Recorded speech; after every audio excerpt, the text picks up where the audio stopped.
Moinabad farm house drugs కేసులో కీలక పరిణామం చోటు చేసుకుంది.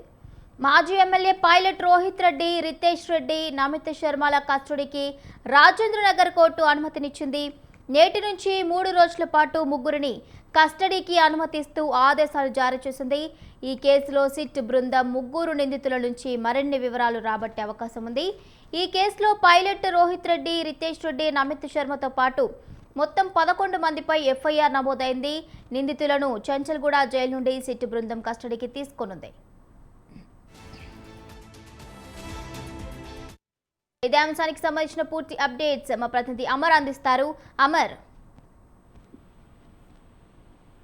హైదరాబాద్ ఏదైతే మొయినాబాద్ డ్రగ్స్ కేసు ఉందో ఈ డ్రగ్స్ కేసులో ఉన్నటువంటి ముగ్గురు నిందితుల కస్టడీకి రాజేంద్రనగర్ కోర్టు అనుమతించింది. దీంతో కొద్దిసేపటి క్రితమే వాళ్ళు ఉన్నటువంటి చెంచల్గూడ జైలు నుంచి ముగ్గురు నిందితులు రితీష్ రెడ్డితో పాటు నమిత్ శర్మ, బీఆర్ఎస్ మాజీ ఎమ్మెల్యే అయినటువంటి రోహిత్ రెడ్డి, పైలట్ రోహిత్ రెడ్డి, ఈ ముగ్గురిని కూడా ప్రస్తుతం పోలీసులు అదుపులోకి తీసుకున్నారు. కస్టడీలో భాగంగా ఇవాల్టి నుంచి 3 రోజుల పాటు వారిని ప్రత్యేకంగా ఏర్పాటు చేసినటువంటి 9 మంది అధికారులతో ఏర్పాటు చేసినటువంటి బృందం విచారించనుంది. అయితే ఈ కేసులో వీళ్ళని విచారిస్తే కీలకమైన అంశాలు బయటపడతాయని ప్రస్తుతం పోలీసులు అయితే సిట్ అధికారులు భావిస్తున్న నేపథ్యంలోనే వీళ్ళ కస్టడీ కోరుతూ పిటిషన్ కూడా దాఖలు చేసింది. గత వారం రోజులుగా సుదీర్ఘమైనటువంటి వాదనలు విన్న న్యాయస్థానం నిన్న అనుమతించింది. ఇవాల్టి నుంచి 3 రోజుల పాటు వీరి దగ్గర నుంచి ఇన్ఫర్మేషన్ అయితే సేకరించనున్నారు. అయితే మొత్తం 24 సార్లు కూడా అభిషేక్ సింగ్ డ్రగ్స్ అమ్మకాలు చేశారనేది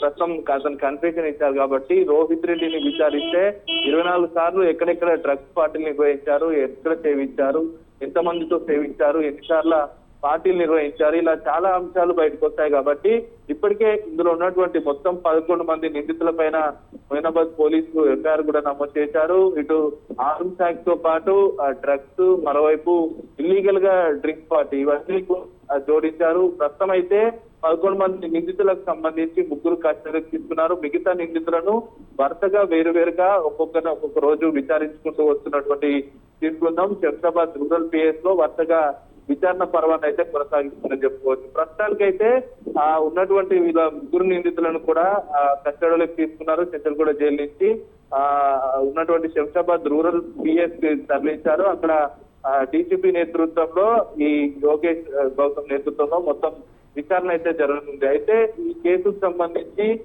ఇప్పటికే గత బీఆర్ఎస్ ప్రభుత్వంపై చాలా అనుమానాలు సాగిస్తున్నాయి. కాబట్టి ఎందుకంటే బీఆర్ఎస్ ప్రభుత్వంలోని పెద్దలు సైతం, చాలా మంది మాజీ మంత్రులు సైతం అతని ఫామ్ హౌస్ లో పార్టీలు నిర్వహించారనేది ఇప్పటికే తీవ్రస్థాయి ఆరోపణలు వస్తున్నాయి. సోషల్ మీడియాలో కొన్ని వీడియోస్ కూడా వైరల్ అవుతున్న నేపథ్యంలో అసలు రోహిత్ రెడ్డి ఫామ్ హౌస్ లో డ్రగ్స్ పార్టీ ఎన్నిసార్లు నిర్వహించారు, ఇలా చాలా అంశాలకు సంబంధించి బయటపడే అవకాశం అయితే కనబడుతుంది. సిట్ అధికారులు కూడా అభిషేక్ సింగ్ తో పాటు మిగతా ఏదైతే రోహిత్ రెడ్డితో టచ్ లో ఉన్నటువంటి ఇంకోటి మరో డ్రగ్ పెడ్లర్ని కూడా గుర్తించినట్టుగా తెలుస్తుంది. ఈ డ్రగ్ పెడ్లర్ దగ్గర నుంచి ఇన్ఫర్మేషన్ సేకరించిన తర్వాతే కస్టడీ పిటిషన్ దాఖలు చేశారు. ఇప్పుడు కస్టడీ సంబంధించి కీలకమైన అంశాలు కూడా బయటపడే అవకాశం అయితే కనబడుతుంది.